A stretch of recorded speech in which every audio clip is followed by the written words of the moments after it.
मोइज के वालिद शायद दिली तौर पर मोइज का किरण से रिश्ता करने के लिए मुतमिन नहीं हैं। जब वो अपनी बीवी के हमरा किरण के घर मोइज का रिश्ता लेकर जाते हैं तो इनका अंदाज, लहजा और बातें सब कुछ इनकी नापसंदीदगी को जाहिर कर रही होती हैं। वो किरण से इंतहाई सख्त और तंजिया अंदाज में बात करते हैं, जैसे वो जानबूझकर इसे ज़हनी दबाव में लाने की कोशिश कर रहा हो। वो किरण को बार बार ऐसे जुमले सुनाता है जो इसकी खुददारी को ठेस पहुंचाते हैं। इन सब बातों से किरण ये महसूस कर लेती है कि मोइज के वालिद इस रिश्ते से बिल्कुल भी खुश नहीं हैं, बल्कि या तो वो मजबूरी या फिर मोइज के बार बार इसरार के बाद वो किरण के घर रिश्ता मांगने के लिए आए हैं। मोइज के वालिद और वालदा किरण और मोइज के रिश्ते के बारे में बातचीत करने के बाद जब अपने घर वापस पहुंच जाते हैं तो मोइज किरण से मिलने के लिए आता है और वो किरण से कहता है, किरण, जैसा तुमने कहा था कि अगर मैं अपने माँ बाप को तुम्हारे घर रिश्ता के लिए भेजूं तो मैंने अपने माँ बाप को तुम्हारे घर में भेज दिया। अब बताओ शादी की तारीख कब फाइनल करनी है। किरण के चेहरे पर संजीदगी होती है। किरण संजीदगी और अफसुर्दा लहजे में मोइज को जवाब देती है, मोइज, मैं ये शादी नहीं करना चाहती। मोइज किरण से कहता है, किरण, तुम क्या कह रही हो? अब तुम अचानक ये फैसला कैसे कर सकती हो? किरण मोइज को जवाब देती है, तुम्हारे बाप का रवैया मेरे सामने है। उनका हर जुमला, हर इशारा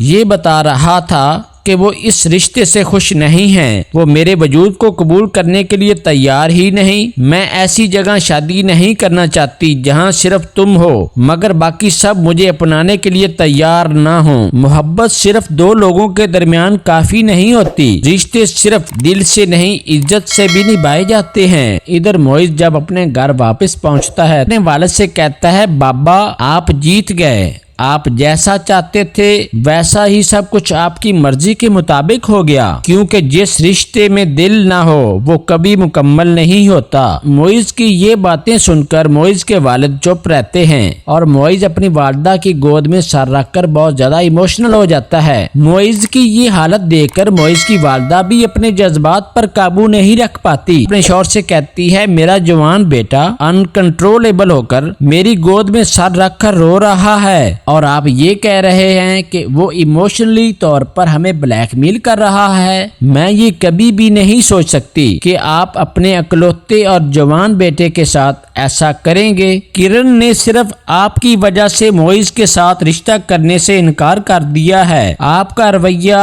आपका अंदाजे गुफ्तगू, ये सब कुछ किरण ने महसूस कर लिया था। दोस्तों, इधर किरण के वालिद किरण से पूछते हैं, बेटा, तुम मोइज से शादी करने के लिए पहले तो तैयार थी, फिर अचानक तुमने इनकार क्यों कर दिया? अब ऐसा क्या हुआ है जिसकी वजह से तुमने मोइज से शादी करने से इनकार कर दिया है? किरण अपने वालिद को जवाब देती है, अब्बू, मैं जबरदस्ती किसी के साथ नहीं जुड़ना चाहती। शादी सिर्फ दो लोगों के दरमियान नहीं होती, बल्कि दो खानदानों के बीच में ये रिश्ता बनता है। मोइज के वालिद वो इस रिश्ते से बिल्कुल भी खुश नहीं थे। इनके अंदाजे गुफ्तगू से महसूस किया है कि मोइज के वालिद इस रिश्ते के लिए राजी नहीं हैं। मैं किसी ऐसे घर में कदम नहीं रख सकती जहां मुझे कबूल ही ना किया जाए, मुझे सिर्फ मजबूरी समझा जाए। हाँ, ये बात सच है कि मोइज मुझसे मोहब्बत करता है, मगर मैं अपनी इज्जत नफ्स से समझौता नहीं कर सकती। किरण के वालिद किरण की ये बातें सुनकर बहुत ही ज्यादा परेशान हो जाते हैं। दोस्तों, इसके बाद किरण के मामू किरण को कॉल करके पूछते हैं कि बताओ, तुम्हारी शादी की डेट कब फाइनल हो रही है? तो किरण बहुत ही अफसुर्दा लहजे में अपने मामू को जवाब देती है, मामू, मैं ये रिश्ता करने के लिए बिल्कुल भी तैयार नहीं हूँ। तो किरण के मामू किरण से कहते हैं, तुमने जो फैसला किया है ये बिल्कुल भी ठीक नहीं है, ना सिर्फ तुम्हारे लिए बल्कि मोइज के लिए भी।